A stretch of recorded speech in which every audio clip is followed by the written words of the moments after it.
Willis not coughed up that bullet that Peter had fired into his right eye 58 years earlier, he never would have known who had shot him, let alone become a corresponding friend with the shooter.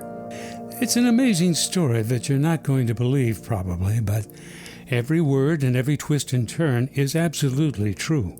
The story begins 160 or more years ago and ends with a 21st century funeral. And if just one piece of this human puzzle had been missing, the story would have crumbled as if it never had happened. But it did. Let's just start with the fact that Peter Knapp, a former Union soldier in the American Civil War, wasn't buried until 88 years after he died in 1924. His immediate family had apparently been unable to bury him, and, well, later generations could only wonder what had happened to him. Or consider that Peter had mistakenly believed that he had killed a Confederate soldier while moving on Vicksburg, Mississippi with General Grant's army in 1863. But in truth, our story, Peter's story, is really the story of two men, Peter and Willis Meadows. Two boys with only peach fuzz growing on their cheeks, trying their best to kill each other, who, when they had but just a few days left to live, were fragile old men, unlikely friends, and, of course, reunited brothers in arms. When Willis was found still alive after Peter had shot him, he was brought to Union surgeons who probed for the bullet but were never able to find it. And in the end, they just didn't think it was safe to perform an operation. Now, 3 weeks after his capture, Willis was well enough to sign his parole, agreeing to never again take up arms against the United States. And he spent the rest of the war in Mobile, Alabama, in a Union hospital. Peter was also captured and somehow managed to survive the infamous Andersonville Confederate prison. Luckily, his months of exposure, starvation, and sickness didn't kill him, as it had 9 of the men who had been captured with him. Not until 1921 did either man know that the other one was still alive. In early March that year, Willis Meadows suddenly grasped his throat, began to choke. Whatever was stuck there just wouldn't come out, and with coughing spasms growing more violent, the 78-year-old couldn't breathe. And just when he thought it was time to die, something flew from his mouth, bounced on the wooden kitchen table, and tumbled to a stop. Trapped in Meadows' head for 58 years was the Civil War one-out slug that had taken out the Confederate veteran's right eye. "Coughs Up Bullet" was the headline on a national newspaper story that flashed from coast to coast in 1921, including all the way to Kelso, Washington, where Peter now lived. Peter saw the story, put 2 and 2 together, and realized he was the one who had fired that slug into Meadows' eye. He contacted Meadows, and when they compared notes, they both realized it was all true. Peter was 19 when he was caught up in the war excitement, and on July 17th of 1861, took the enlistment oath and joined the 5th Iowa Volunteer Infantry. Down south, along the Chattahoochee River, just east of the Alabama-Georgia state line, Willis Meadows had turned 16. And although he too was probably anxious to fight for the cause, he waited nearly a year until April of 1862. That's when his uncle formed an infantry company and selected Willis as his second sergeant in the chain of command of the Company H of the 37th Alabama Infantry. Not until September 1862 did Peter and Willis meet each other in battle near Luka, Mississippi. There was furious fighting on both sides. For hours, the blue and the gray stood within 40 yards of each other and poured in sheets of musketry. 60% of the Iowa men were killed or wounded. Casualties for the Alabama boys, well, they were only 18%. However, Their two top commanding officers had been killed. 2 hours into the battle, Peter and Willis were just yards apart, and had that gun smoke not been so thick, they might have seen each other. They had come closer than ever, but not close enough to meet. Frustrated in his many attempts to capture Vicksburg, General Grant came up with a bold idea, an idea that no one else shared with him. Under cover on the opposite side of the Mississippi River, march half his army south of the city, then send 7 ironclad gunboats, 1 armed ram, 3 army transports, and a tug downriver to run through the heavy Vicksburg gunfire. If the plan succeeded, the rest of his army would follow, and Grant would have enough transports to ferry his men across the river, move the army inland without a supply line, live off the land as they went, and strike Vicksburg from the rear. The moon was down by 10 o'clock on April 16th of 1863. The Union fleet drifts silently around a hairpin turn in the river. Confederate rockets suddenly light the sky, and the cannon barrage begins. "We're discovered! Put on full steam!" 525 shells and cannonballs are hurled at that hurrying fleet. Union gunboats return the fire. An hour and a half of hell on the Mississippi, and the fleet was safely south of Vicksburg. Only 1 ship and a few barges were lost. 13 men wounded, but no one was killed. Grant was on the move. The army pushed into Mississippi. They would fight 5 battles and win all 5. On July 1st of 1863, Willis Meadows had no idea that his Confederate commander was meeting with his generals and asking them whether they should continue to fight or simply surrender. 2 days later, the commander would ask Grant for an armistice to discuss surrender terms. Willis was an excellent shot, and by now he was a Confederate sniper. He took up a position behind an iron boilerplate where he could safely shoot at Union troops as they came by. There was a small hole in that plate where he could peek out without endangering his body. Private Peter Knapp and 3 other Union soldiers were approaching from the east with orders to kill all enemy snipers.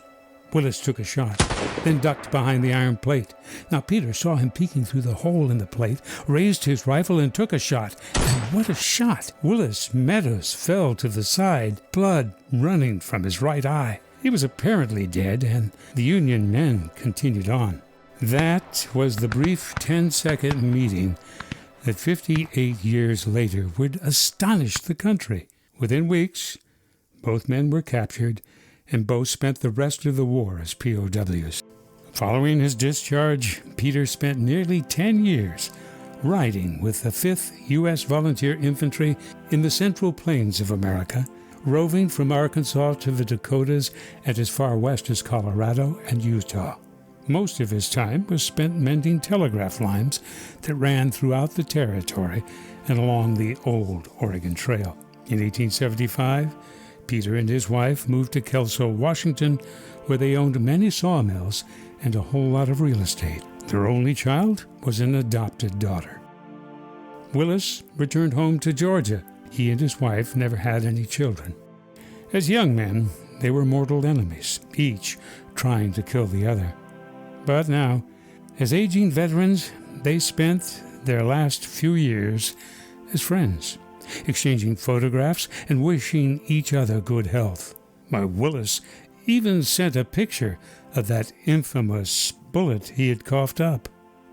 Peter died in 1924 at age 82, and Willis followed in 1927 at age 83.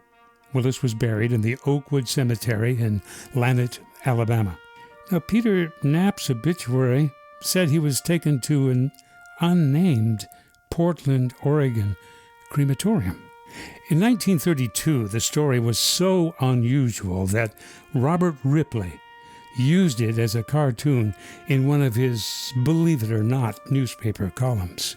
But that's not yet the end of the story. Don't go anywhere, or you'll miss even more unbelievable twists to this Believe It or Not tale.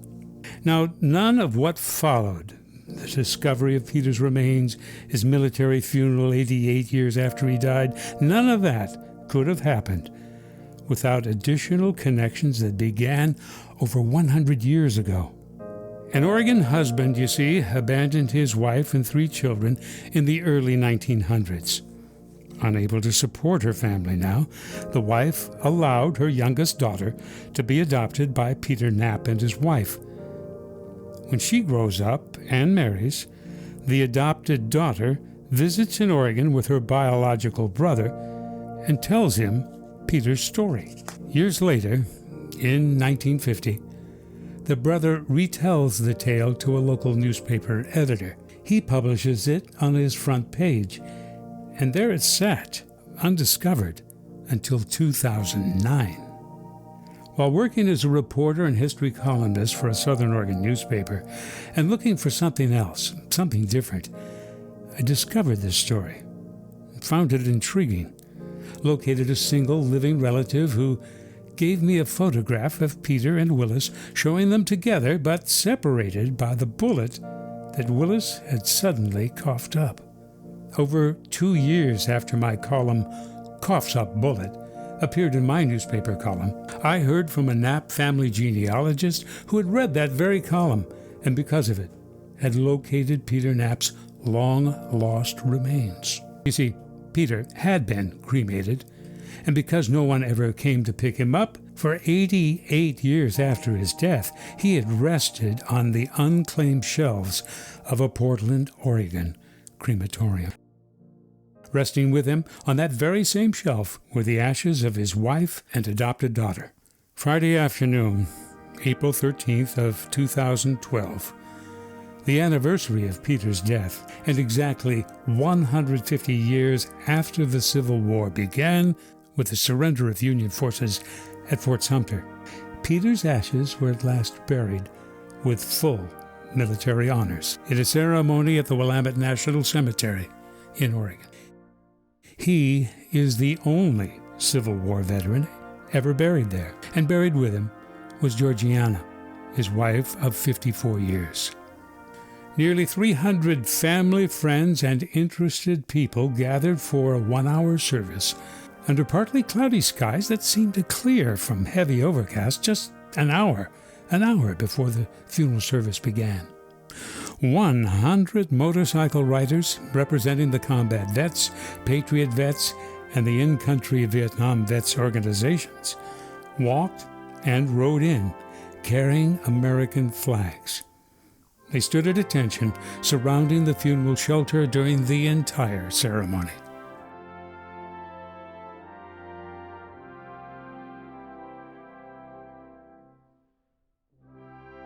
The ceremony followed rules established by the Grand Army of the Republic just after the Civil War had ended.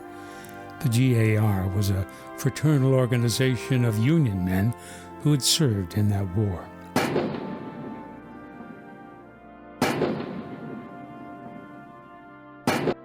A few prayers, some funeral speeches, the playing of taps, and the firing of rifles, and it was over. So much of this story relies on chance. What if Willis hadn't enlisted? What would have happened if Peter hadn't been ordered at Vicksburg that day to hunt down and kill snipers? What if the surgeons had been able to remove the bullet? Or if Willis never coughed it up? Perhaps that 1950 story might still be unread on an aging microfilm roll. What if a genealogist hadn't married a Knapp or found my newspaper story? You see, one lost piece of this story, and Peter Knapp is still sitting on that shelf, lost and almost forgotten. Now, perhaps all these connections happen for a reason, and perhaps maybe they don't. I just don't know. But one thing I can tell you, this has been one heck of a story. A story that even if Robert Ripley were alive today, there's no way he'd ever believe it. But this is certainly, believe it or not. Thanks for watching. Hey, we'll see you real soon with something brand new. Now don't forget to subscribe and maybe give us a thumbs up. Have a great day and an even better tomorrow.